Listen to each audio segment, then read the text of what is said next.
আসসালামু আলাইকুম বন্ধুরা, কেমন আছেন সবাই? আই হোপ কি সবাই অনেক ভালো আছেন। আর আজকে এই ভিডিওটিতে কথা বলবো ব্যারিস্টার সুমনকে নাকি বিরোধী দলের পার্টির লোকেরা নাকি তাকে কিনে নেওয়ার জন্য অফার করেছে। তো এটার বিস্তারিত আজকে আমরা এই ভিডিওতে জানবো। তো বেশি দেরি না করে চলুন আমাদের ভিডিওটি শুরু করা যাক।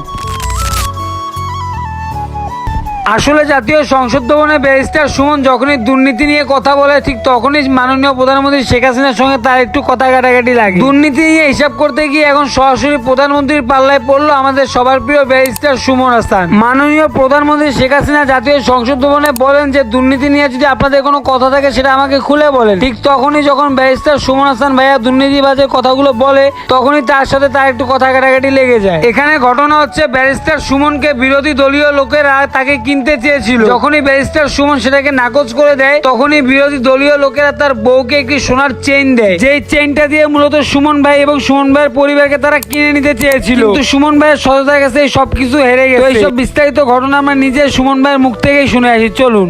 এরপরে দেখি আমার বউ আঘাত করে দৌড়ে আইছে, আইয়া হয় হরি বেটা একটা কিন্তু আমার আরেকটা ফুতলা স্বর্ণ ধরাই দিছে।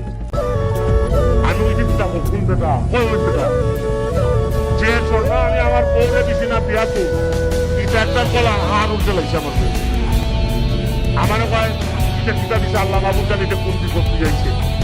আমি বলছি আচ্ছা তুমি বুঝতে না এটা বেটা তো আগে যাইছে। আপনারা সবাই জানেন যে ব্যারিস্টার সুমন ভাই কিন্তু আমাদের বাংলাদেশের জন্য অনেক কিছু করেছে এবং তার নিজ জেলার জন্য অনেক কিছু করেছে। যে যাই বলুক, আমার পক্ষ থেকে সুমন ভাই আপনার জন্য অবিরাম ভালোবাসা। আপনি এগিয়ে যান এবং আপনার কাজ চালিয়ে যান। তো আশা করি আপনার সবাই বুঝতেই পারছেন। সো আজকের ভিডিও ছিল এই পর্যন্তই। দেখা হচ্ছে পরবর্তী কোনো ভিডিওতে। এ পর্যন্ত ভালো থাকবেন, সুস্থ থাকবেন। আল্লাহ হাফেজ, টেক কেয়ার।